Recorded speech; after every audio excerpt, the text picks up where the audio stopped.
Bueno, continuando con nuestro club de lectura, estamos con el libro de El Premio Nobel de Irving Wallace. Continuamos. Denise entornó los ojos para examinar con más atención a su acompañante. Su rostro macilento y sus ojos grises, lo mismo que sus restantes facciones no desprovistas totalmente atractivo, mostraban una expresión sinceramente abyecta. Pero lo que Denise no podía soportar en los hombres eran los signos de debilidad.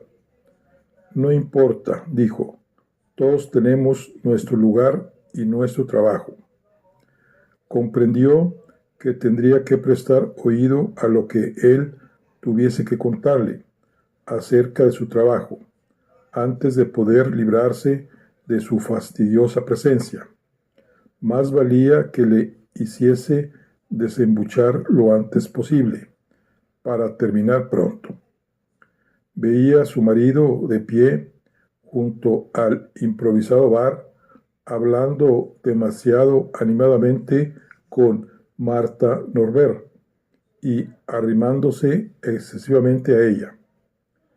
Perdido ya su equilibrio moral y hundido hasta las profundidades del donjuanismo, no se sabía hasta dónde podía seguir descendiendo Claudio. Si no podía conseguir a Gisela Jordán, el muy imbécil tal vez intentaría conquistar a Martha Norbert, a pesar de que la fama pregonaba a los cuatro vientos que ésta era un iceberg nórdico. Sería propio de aquel viejo granuja, de aquel Casanova de pacotilla, alimentar su vanidad con otra aventura.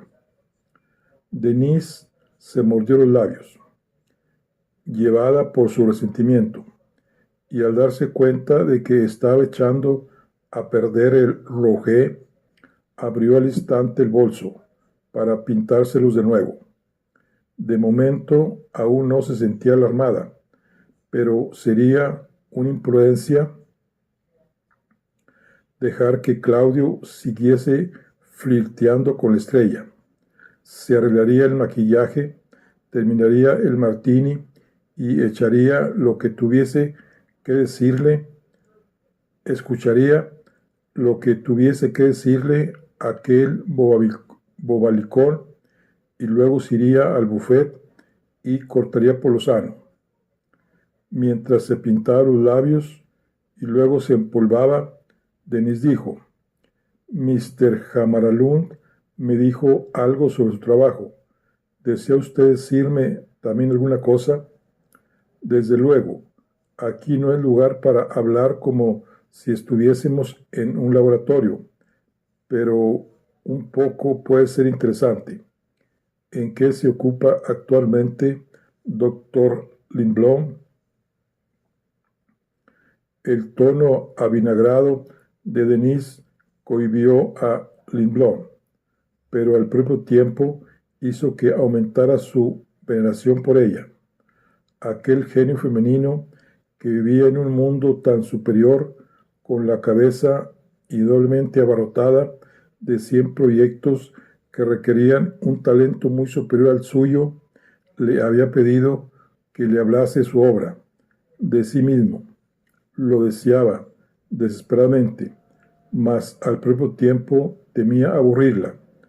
Lo que por último le obligó a hablar fue el recuerdo de lo que Jamaralund le había ordenado aquel mismo día. Oscar, cuando estés solo con ella, haz que se interese por tu trabajo. Este es uno de los principales objetivos de la reunión. Para un hombre introvertido como él, esta misión era tan ardua como si se le hubiese ordenado que acaparase la atención de Marie Curie, pero la necesidad de informar a Jamaralund acerca del éxito de su misión le obligó a realizar un esfuerzo sobrehumano. Estoy seguro de que Mr. Jamaralum le habló de lo que motiva nuestras investigaciones en el terreno de los alimentos sintéticos. Sí, el engrandecimiento personal. Estos pueden ser sus motivos, pero no los míos. Él es vegetariano, como usted sabe, y no quiere ingerir alimentos, especialmente carne, procedentes de cuerpos de animales vivos. Sin embargo, sabe también que las proteínas que proporciona la carne son necesarias para la vida. Así que me planteó el problema de las proteínas sintéticas, de algún sustituto de la carne con el mismo valor que ésta y que fuese aceptable bajo el punto de vista estético y moral. Yo le dije, con tiempo y dinero, todo era posible en el terreno de los alimentos sintéticos. Cuando los soldados enfermaban de paludismo durante la última guerra, los curaban con quinina, pero se produjo una gran escasez de quina, o sea, corteza medicinal del quino. Esta necesidad vital estimuló la invención de la quinina sintética, conocida por el nombre de atabrina, como usted sabe, y perdone. Yo le hice ver entonces que cuando existe una importante necesidad, surge siempre una posible solución. ¿Y usted considera al vegetarianismo de su patrono como una importante necesidad? Observó Denis con sarcasmo. En absoluto. Mientras su necesidad nacía de un deseo de acallar sus escrúpulos y de paso ganar unos cuantos millones más, los motivos que a mí me impulsaban eran totalmente distintos. En primer lugar, en el laboratorio descubrí que los alimentos naturales no eran tan eficaces y sanos como la gente se imagina. Los alimentos sintéticos podían prescindir de algunos de los defectos que presentan los alimentos naturales y resultar mucho más sanos. Además, una vez pudiesen fabricarse los alimentos en el laboratorio para producirse después en serie, la alimentación del mundo estaba asegurada para siempre.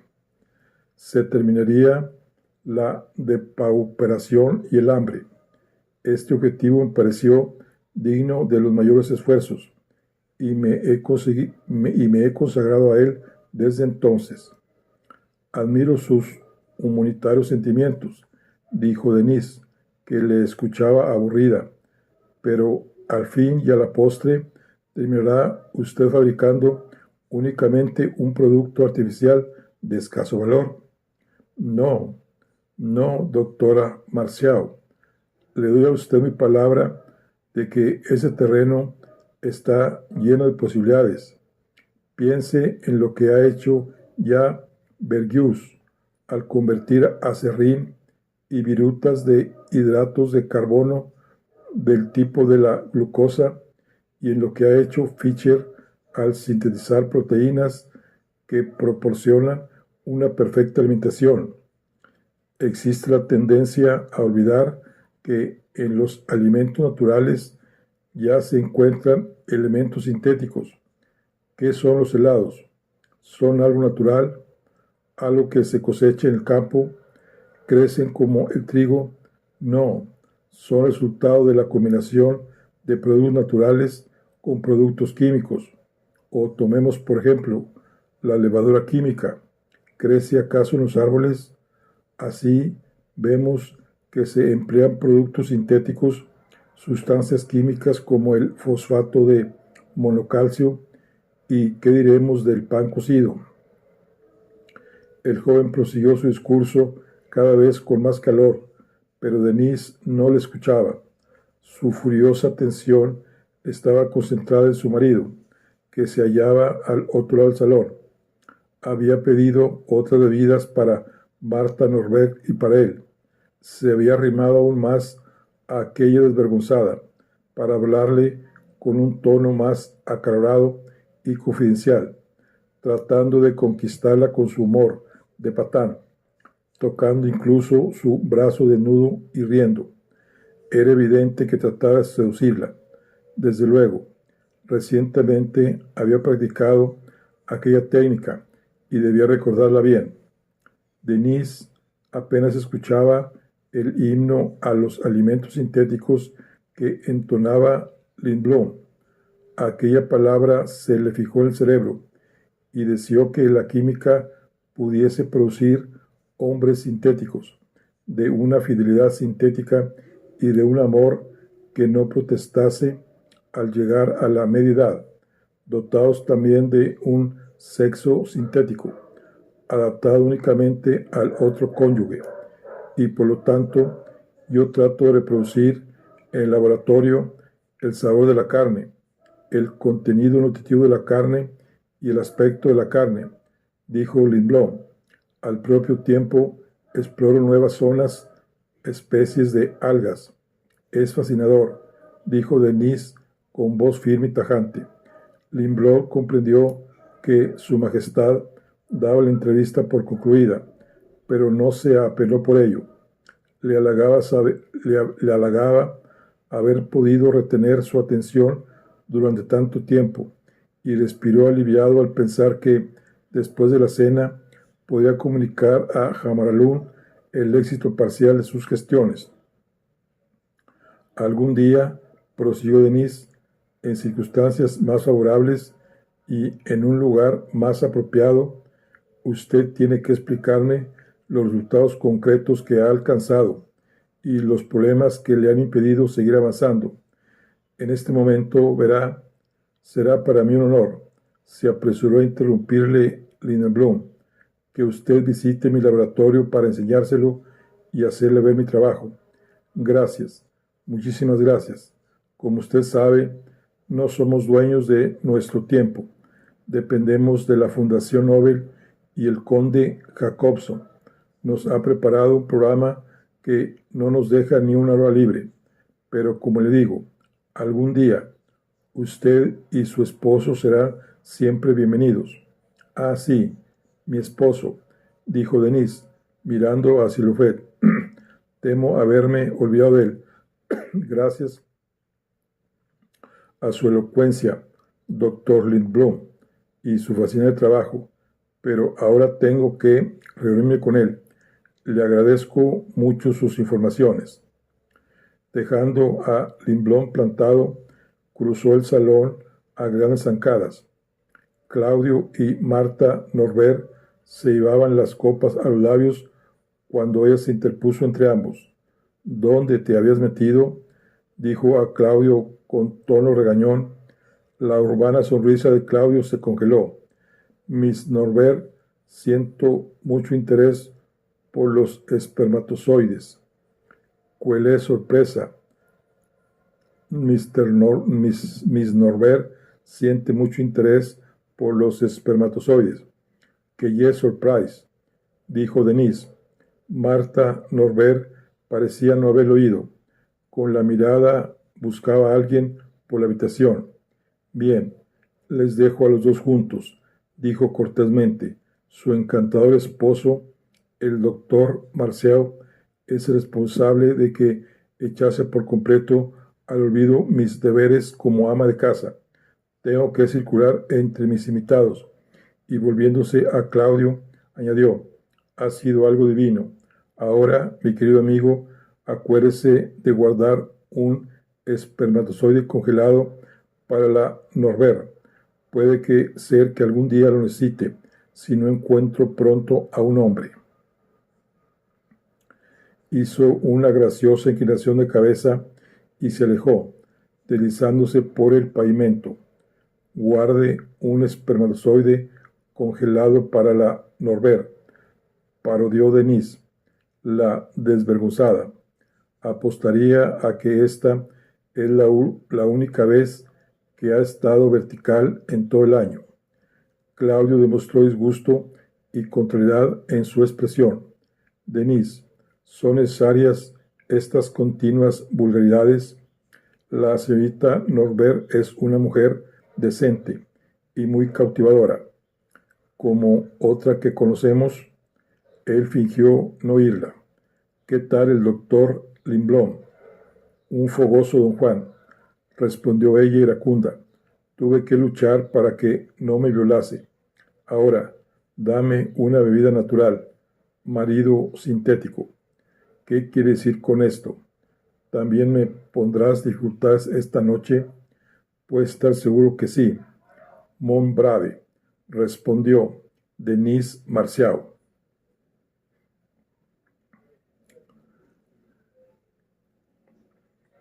Durante el aperitivo, Andrew Cray se esforzó por cruzar su mirada con la de Emily.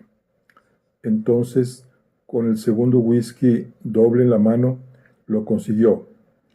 Ella volvió la cabeza en su dirección, dándose cuenta de que la miraba, y con un movimiento de cabeza, él la invitó a acercarse, pero ella replicó con un rápido y desvalido movimiento de hombros. Él la comprendió. El grupo había aumentado. Aún formaba parte del mismo el barón Sternfels y la baronesa, la señora Langersen y Margarita Farelli, aunque el doctor Carlo Farelli había desaparecido, y a este grupo se había añadido desde la última vez que Cray lo miró Ragnar Hamaralund, Conrado Evans, el general Basilikov y su esposa. Era el círculo más dilatado del salón, y a Cray le irritaba ver las atenciones que recibía Emily de los caballeros. Era algo inevitable, se dijo. Ella era irresistible para los hombres. Donde ella brillaba, las mariposas tenían que revolotear alrededor de la llama. Por último, tuvo que reconocer que Emily no podía escapar de sus admiradores. Por lo tanto, él se quedaría solo. Se volvió lentamente para ver qué hacían los restantes invitados. Lea seguía hablando con Sarah Garrett y otra señora, Miss Stevenson, la cantante de ópera. Cray vio que Lea le dirigía preocupadas miradas y esto significaba una pequeña amenaza, pues podía llegar a pensar que estaba solo y desamparado. Una segunda amenaza se iba concretando también. Marta Norbert, la estrella de la pantalla, se iba aproximadamente regularmente. Estuvo un rato con Claudio Marceau, pero por 2 veces la sorprendió mirándole. Dejó a los esposos Marceau al extremo opuesto del bar y dando un rodeo, durante el cual cambió unas palabras con el doctor Limblom, dijo luego algo a Mota, el mayordomo, y después se aproximó a saludar a Lea y las señoras. Se acercaba inexorablemente a él. Nadie se interponía ya entre ambos, aunque había cosas mucho peores, se dijo. Cuando era más joven, al admirar la inaprensible y ampliada imagen de la Norbert en docenas de pantallas cinematográficas, al deleitarse con su talento dramático tras las candilejas, Cray compartió con otros millones de jóvenes algunas locas fantasías. Los años no parecían haber pasado para la Norbert, se dijo entonces. Parecía vivir fuera del tiempo, para continuar siendo el símbolo grácil y esbelto de todo cuanto es deseable e inalcanzable. Sin embargo, a causa de una extraña perversidad, al tener entonces la oportunidad de conversar con ella de una manera íntima, casi de igual a igual, sentía una extraña repugnancia de hacerlo. No estaba de humor para charlar del mundo de la farándula. Tampoco estaba de humor para escuchar el relato de sus triunfos. Su espíritu estaba absorbido por Emily Stallman, solo por Emily, con algún que otro pasmo ocasional por Lily. Apuró su segunda copa, y de pronto sintió que se ahogaba en la caldeada habitación. Se preguntó dónde podría refrescarse, en la soledad, y libre para ordenar sus ideas. Paseó la mirada por los accesos del salón y por último la fijó en las puertas de estilo francés contiguas a la infatigable orquesta. Una de ellas estaba entornada. Cray no necesitaba ver más. Dando la copa vacía al mayordomo y rechazando otra que éste le ofrecía, se dirigió a una de las puertas y, confiando en que pasaría desapercibido, se escabulló por ella y la cerró a sus espaldas. El frío aire nocturno, no tan glacial como el de otras noches, lo estimuló. Durante una eternidad que duró un minuto, permaneció inmóvil sobre las losas, aspirando el aire de la noche y contemplando el claro cielo azul marino tachonado por millares de diminutas estrellas, como guirnaldas que adornasen un alegre árbol de Navidad con sus lucecitas. Al poco tiempo volvió a ensimismarse y se puso a pasear por la terraza iluminada de una manera tenue y romántica por antiguos faroles de coche ingleses.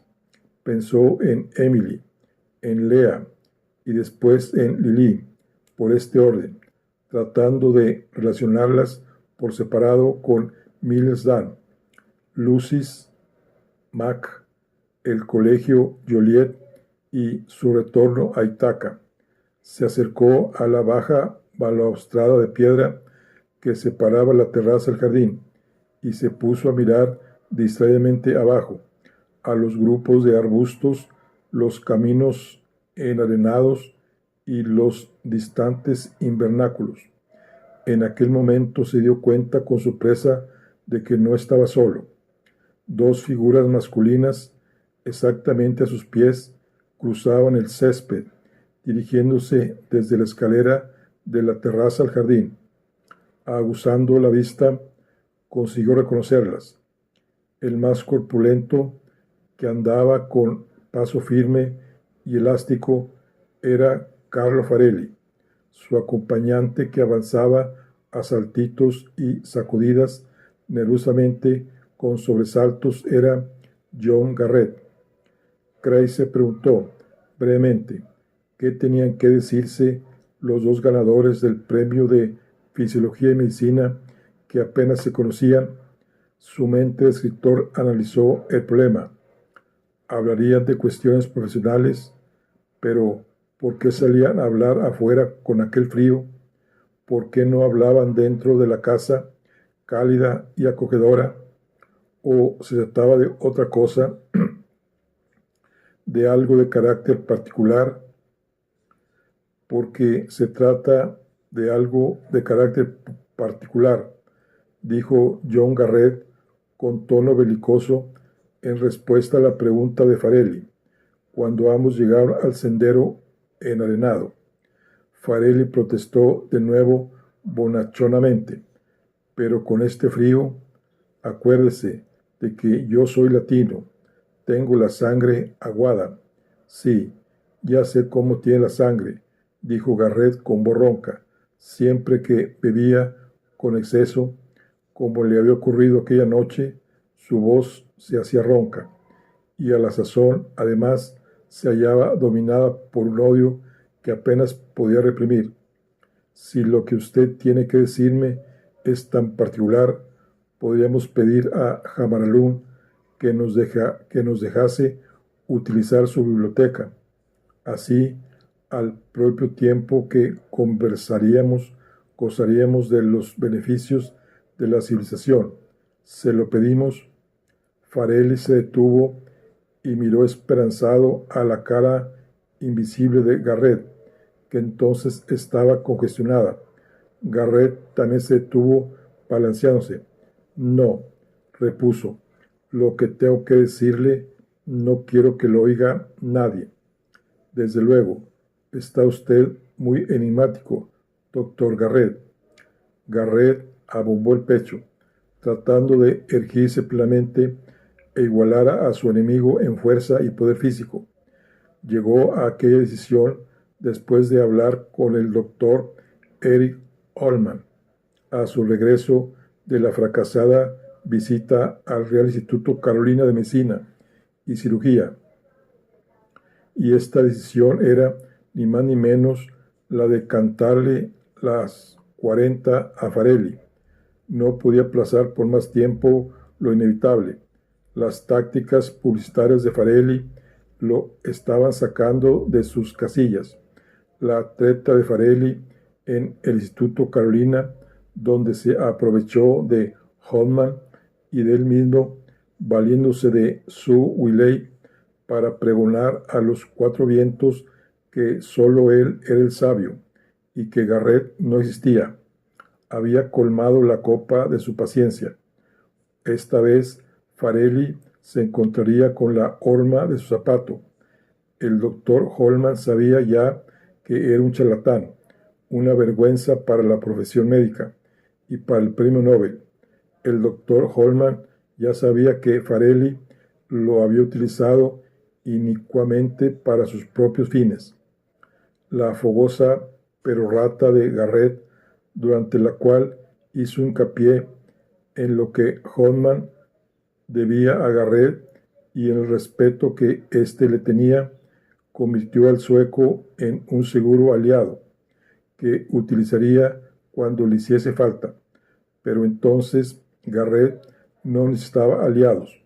Había esperado con impaciencia que llegase el momento de decirle unas cuantas verdades a Farelli. Cuando éste comprendiese que Garrett lo había calado, cuando Farelli comprendiese que Garrett había descubierto sus maquinaciones, el italiano cesaría en sus intrigas y se retiraría por el foro. No se atrevería a continuar su desvergonzada actuación. Entonces, y solamente entonces, Garrett quedaría al fin libre de recibir todo el mérito del descubrimiento que por derecho le pertenecía. Comprendió que se había dejado arrastrar por sus cavilaciones y que Farelli lo miraba de manera extraña. ¿No se encuentra bien, doctor Garrett? ¿Por qué me lo pregunta? Parece hallarse ausente. Le estaba preguntando qué asunto misterioso nos obliga a salir aquí fuera a pillar una pulmonía. Voy a decírselo. Garrett había perdido toda la compostura y temblaba de pies a cabeza. Le he hecho salir aquí para decirle lo que pienso de que se haya quedado con la mitad de mi dinero. De momento Farelli movió su leonina testa con una falta total de comprensión. Con incredulidad preguntó: ¿he comprendido bien su frase en inglés, doctor Garrett? ¿Dice usted que yo me quedo con la mitad de su dinero? Exactamente, eso es lo que digo, la mitad del premio Nobel. Yo debería haber recibido $50,300 en lugar de 25,150. Usted no merece la mitad de ese premio. Nunca la ha merecido, y usted lo sabe. Yo hice el descubrimiento antes que usted, pero usted se lleva la fama y el mérito. Es lo mismo que Cook y Peary. Usted es Cook, un impostor. Farelli se quedó boquiabierto. Doctor Garrett, no puedo dar crédito a mis oídos. Usted bromea, desde luego. Esto no es más que una broma. No es una broma. No me venga ahora con fingimientos. Usted podrá engañar al Comité Nobel, a la prensa, a Sue Willey, a Holman y a medio mundo, pero algunos sabemos la verdad y le hemos calado. Que me han calado, que han calado. Sus absurdas palabras me hacen bailar la cabeza. Sabe muy bien de lo que hablo. ¿Quiere que se lo diga? Yo sé mucha psicología, no solo patología, sino también psicología, y sé el modo de descubrir a los impostores como usted.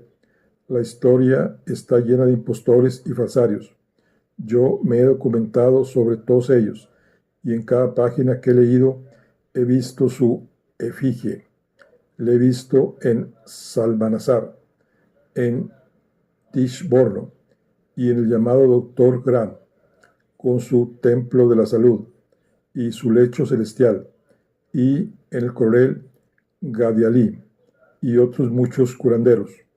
Usted se aprovechó de mis descubrimientos, de mis años de trabajo, de mis comunicaciones científicas, y además tenía espías en mis laboratorios. El moreno rostro de Farelli se endureció. Che facia tosa, gruñó. Doctor Garrett, si no supiese que está usted borracho o que es un paranoico, lo abofetaría. Vamos, hágalo, hombre, hágalo.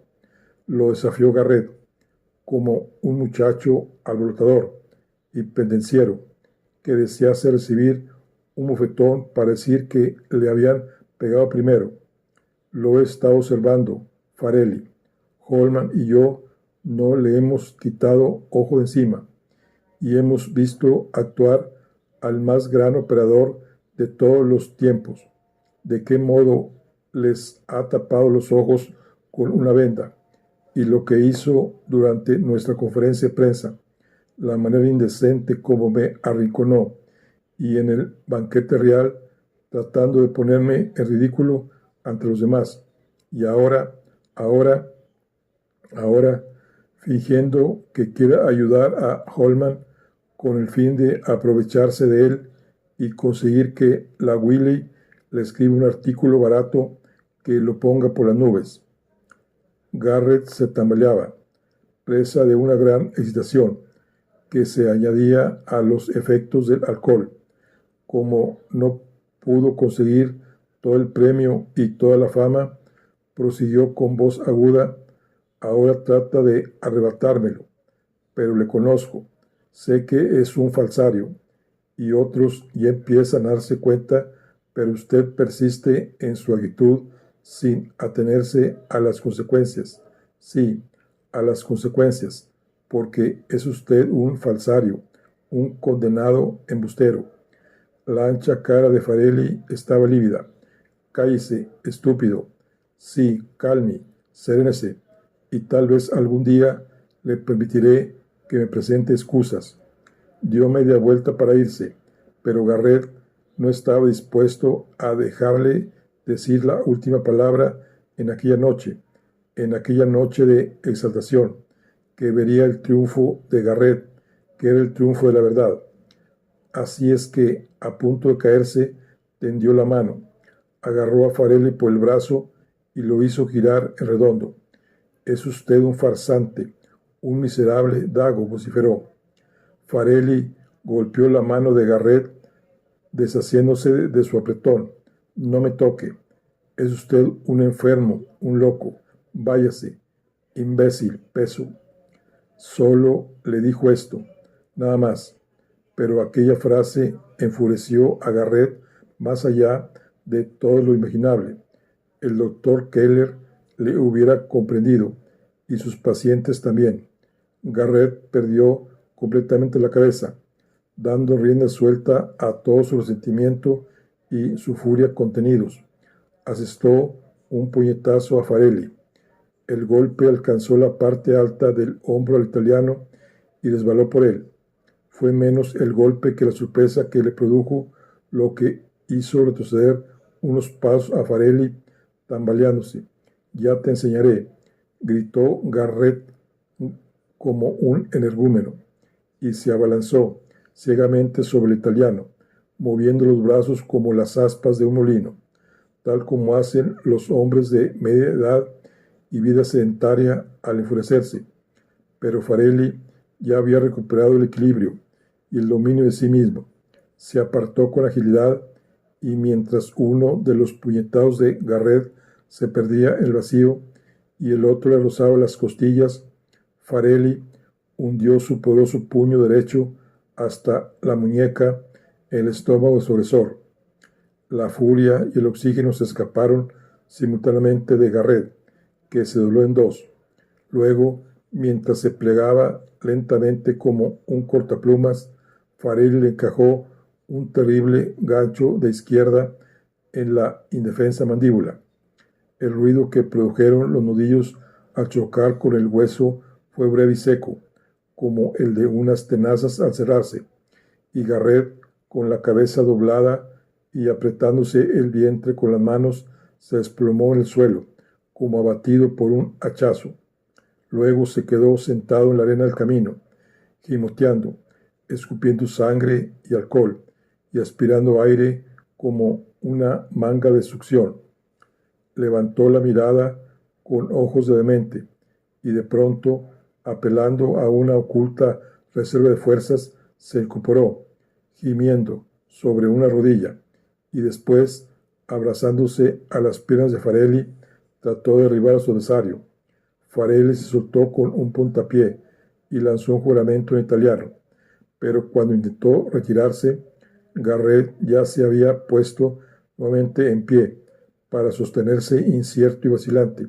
Se arrojó entonces sobre Farelli, que era más corpulento que él, tratando de hacer presa en su cuerpo y derribarlo sobre el césped, en un intento final por destruir todo lo que se interponía entre él y la dignidad personal. Farelli trató de arrancarse las manos de Garrett de los hombros, y así ambos lucharon y blasfemaron sobre el barro helado del jardín.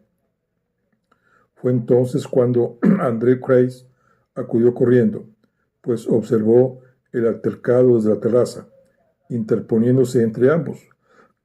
Los separó, y como él tenía voluntad y no se hallaba dominado por la ira, su autoridad se dejó sentir, y Garrett soltó a Farelli, para retroceder tambaleándose y jadeando, con los labios temblorosos, pero sin pronunciar palabra. ¿Está usted loco? ¿Se han vuelto locos los dos?, les preguntó Cray. Él me insultó, dijo Farelli, con tono de dignidad herida. Él empezó la pelea. Finalmente, Garrett consiguió hablar con voz quebrada. Es un embustero, un farsante. Él me provocó. Me importa un bledo lo que ha pasado, y quién tiene o no tiene razón, dijo Cray furioso. Por Dios, señores, son ustedes dos personas mayores, dos hombres de carrera. Los dos han ganado el premio Nobel y están aquí, comportándose como dos matones de taberna. Vamos, basta ya. Olvídenlo. ¿Qué pasará si esto se sabe? Imaginen que alguien los encuentre así. Volviéndose a Farelli, le ordenó: váyase usted primero. Antes peínese y hágase la chaqueta. Tiene la solapa desgarrada, pero creo que podrá disimularlo antes de entrar. Luego, Cray se volvió a Garrett. Vamos a ver si puedo arreglar un poco. Tome mi pañuelo y séquese la sangre. No es más que un corte en el labio. Voy a dejarlo un poco presentable antes de llevármelo al tocador. Benísimo, dijo Farelli a Cray. Luego dirigió una mirada desdeñosa a Garrett. Arrivederci, fratello mío, y se alejó. Garrett lo fulminó con la mirada, amenazándolo con el puño. No hemos terminado, ni mucho menos. Asqueroso charlatán, ya te arreglaré, ya te ajustaré las cuentas. Espera y verás.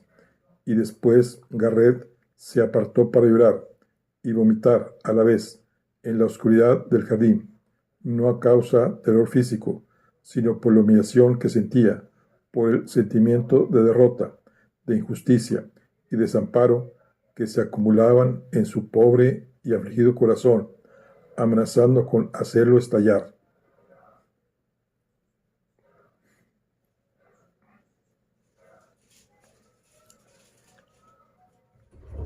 Solo había 6 personas en aquel grupo formado cerca del improvisado bar. Denis Marcial, entre Jamaralund y Evans, y Lea Decker, con Jacobson y la señora Langersen. Jamaralund, para impresionar a los Marcial, dio el pie acostumbrado a la señora Lagersen, a fin de que ésta continuase la conversación en el momento oportuno. Empezó por mencionar con orgullo los últimos óleos de Monet y Sisley que había adquirido por mediación de sus agentes en una subasta de París, y que a la sazón se hallaban camino de Estocolmo, y pronto enriquecerían las paredes del salón y de la galería, junto con los demás impresionistas de su colección. Lo que más echaba de menos era un Gauguin. Siempre había deseado poseer un Gauguin.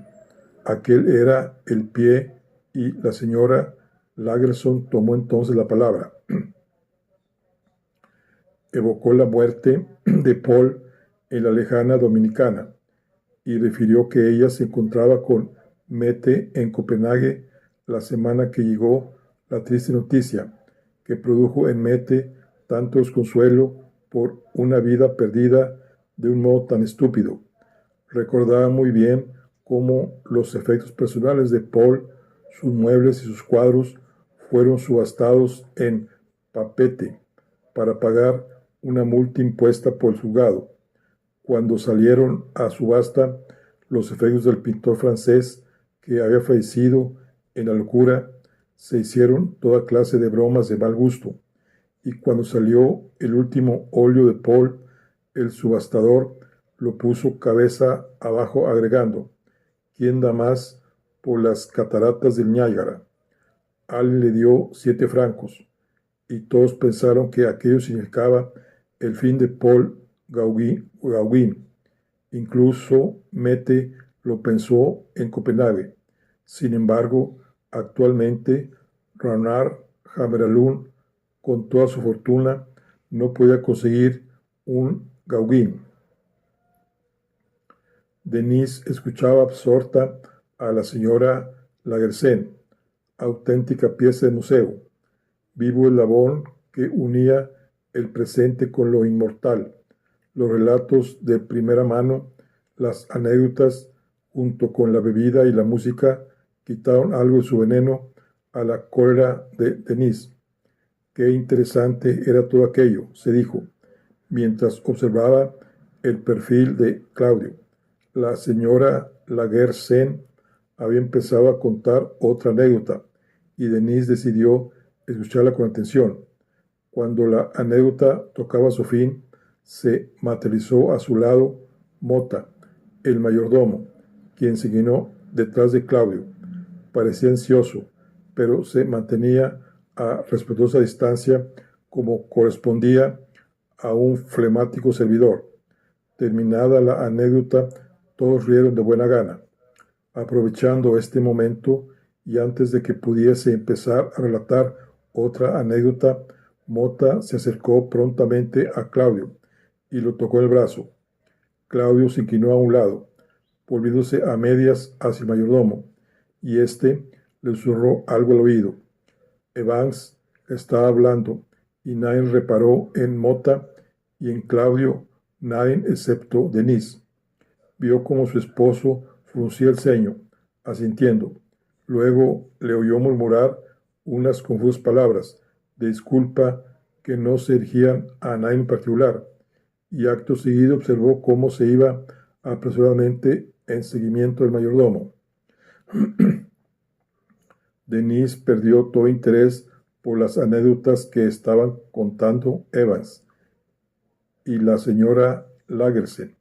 Pensaba únicamente en Claudio.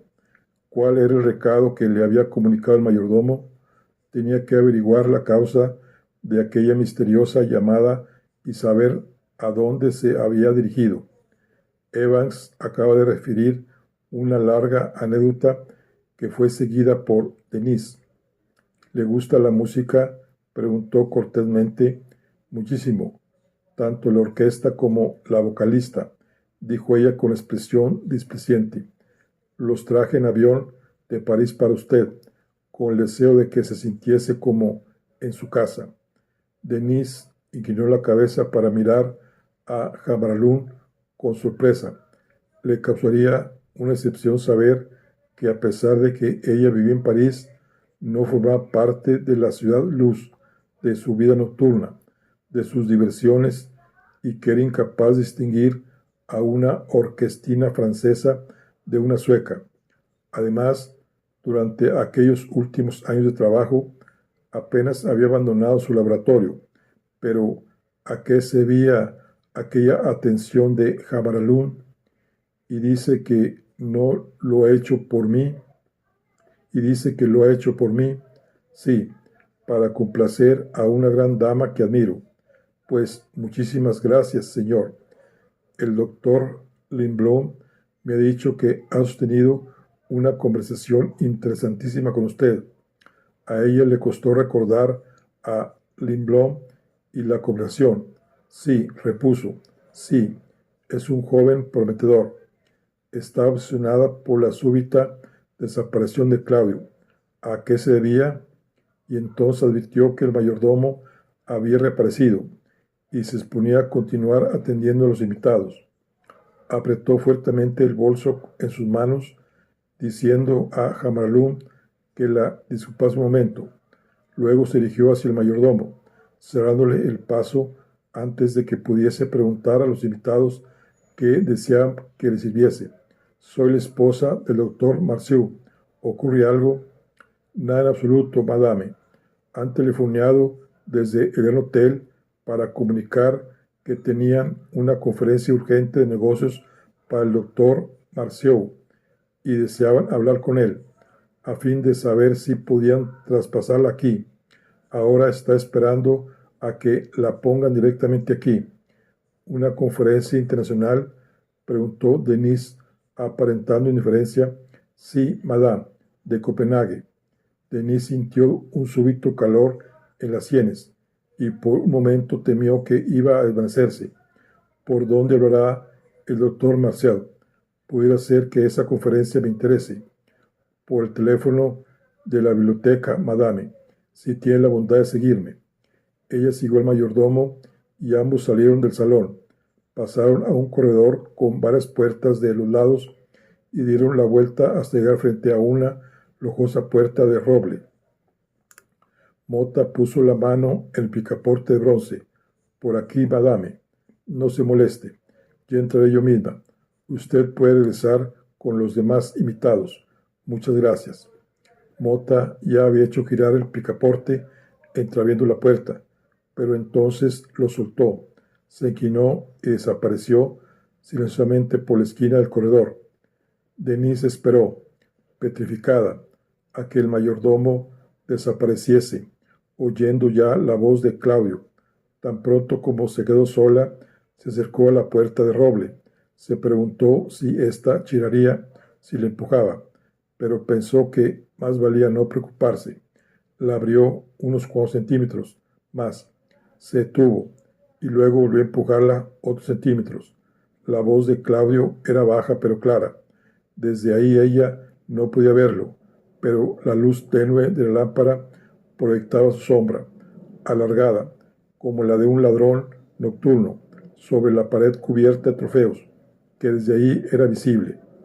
Contempló como, hipnotizada, aquella negra silueta sobre la pared y apretando fuertemente sus manos resecas, escuchó, sin sentirse avergonzada por su indiscreción, se sentía embotada y vacía, desvalida y temerosa, como un agente lanzado por primera vez en paracaídas tras las líneas enemigas y que sorprendiese una conversación en el cuartel general acerca de un ataque por sorpresa y se afilaban ya las uñas al sospechar la ventaja que aquel conocimiento daba a su patria, que en este caso era ella misma. Prestó oído atento a todas las inflexiones, pausas y observaciones de la voz de su marido. No oigo nada. Repetís is voice place, decía Claudio. Sí, sí, al aparato. Se oye muy mal. Pausa. Sí, muy bien. Giselle, muy bien. Estoy muy ocupado, pero vale la pena. Es un honor. ¿Y tú cómo estás, querida? ¿Cómo fue el viaje en avión? Pausa. Qué contento estoy. Es maravilloso oírte. Aquí es bastante difícil. se notaría mi ausencia. Pausa. Oh, es un banquete de etiqueta. Un millón sueco nos lo ha ofrecido, pero puede venir alguien. Me alegro de que me hayas llamado, pero aquí es un poco arriesgado. ¿Qué es? ¿Qué es? Pausa. ¿Qué dices? Aquí en Estocolmo. ¿Cuándo? Pausa. Lo sé, lo sé. Giselle, yo también te echo de menos, pero tú no lo comprendes.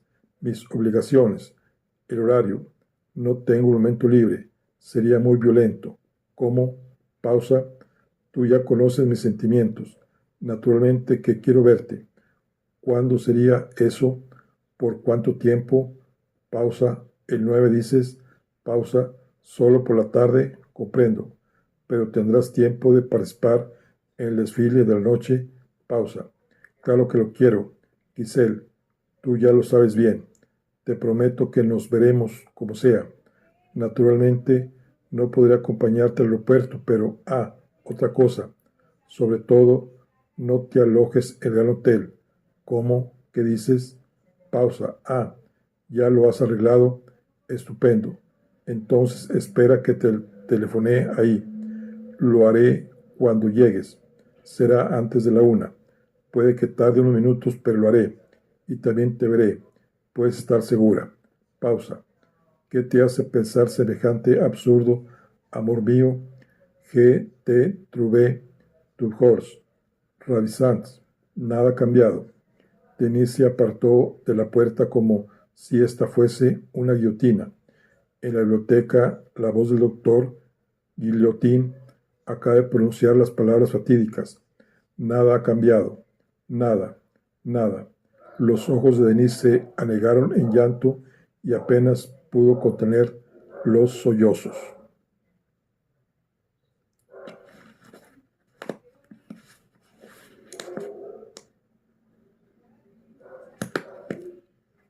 Alejándose de la puerta, corrió hacia el recodo y luego siguió el corredor.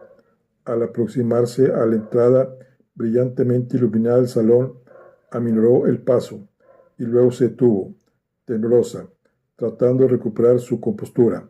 Sacó un pañuelo del bolso y se tocó cuidadosamente los ojos, tratando de no desarreglar el maquillaje. Luego sacó la polvera, la abrió y examinó sus facciones, tan ajadas, agotadas y deshechas, en ese espejito circular. A toda prisa se empolvó ligeramente sus pálidas mejillas y luego se dio un toque de carmín. Se da cuenta de que había perdido la batalla. Se estaba preparando la escena final del drama.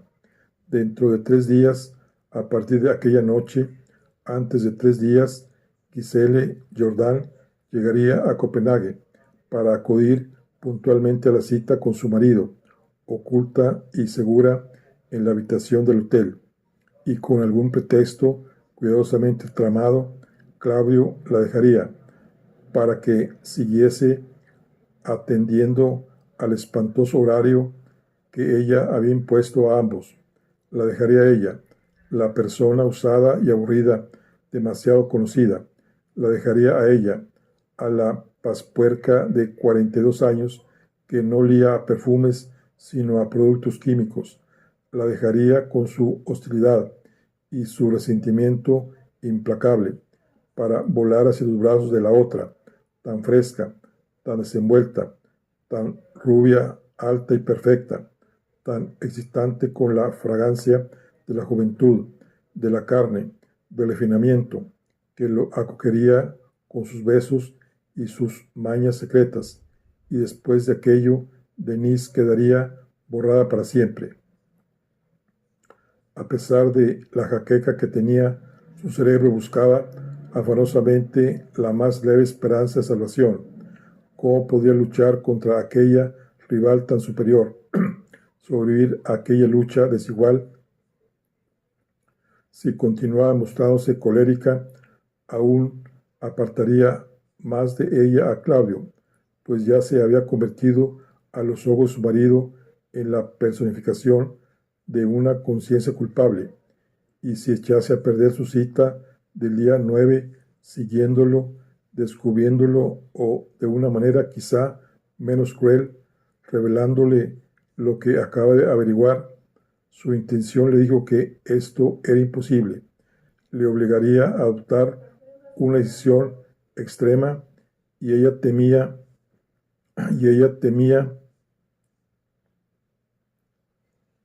cuál pudiese ser aquella última decisión. El resultado inevitable de ella sería una solicitud de divorcio. Si le daba a escoger entre blanco y negro, estaba perdida. Sin embargo, no podía seguir viviendo en aquella confusa niebla gris. Cualquier decisión que adoptase entonces o que un tercero adoptase sería importantísimo para ella, pero no podía perder a Claudio. Ella no podía quedar abandonada, condenada a una reclusión amarga y solitaria. Seguía en pie la incógnita, pero lo que entonces pasaba era algo distinto. Ya no se trataba de castigarlo, sino de retenerlo a su lado. De pronto, Denise recordó dónde estaba. No podía continuar de pie en el corredor, sumida en sus cavilaciones, expuesta a que Claudio la encontrase ahí. No solo el lugar donde estaba, sino la expresión de su rostro la delataría. Esto podría acelerar la decisión final de Claudio, o lo que aún era peor, podría despertar su compasión. Con un estremecimiento, guardó la polvera en el bolso y después regresó a la mascarada con su disfraz de mujer imperturbable. Reconociendo el salón en busca de alguien, quien quiera que fuese, con quien pudiese conversar para mostrarse ocupada y dicharachera cuando Claudio regresara. Sus ojos se posaron en Limblón, aquel químico de aspecto tan cetrino y ridículo, ¿cómo se llamaba?, que estaba de pie a un lado en un tímido aislamiento y sorbiendo una bebida. Mientras lo examinaba sin que él se diese cuenta, algo brotó en el cerebro de Denise. Nada de hipótesis y experimentos, nada de pruebas por eliminación, de fórmulas y deducciones. Sencillamente se le había ocurrido una idea, un descubrimiento. Pero incluso entonces era una mujer científica. No quería saltar a conclusiones prematuras. Primero, el examen microscópico. Acercó el ojo de su espíritu al microscopio invisible y aumentó la imagen del doctor Limblom, Oscar Limblom, del doctor Oscar Limblom, que era como se llamaba aquel joven químico.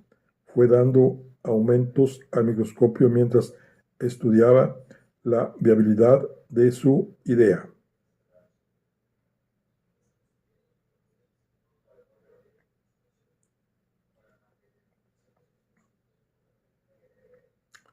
Bueno, aquí concluimos la charla de hoy. Nos vemos en la siguiente. Hasta luego.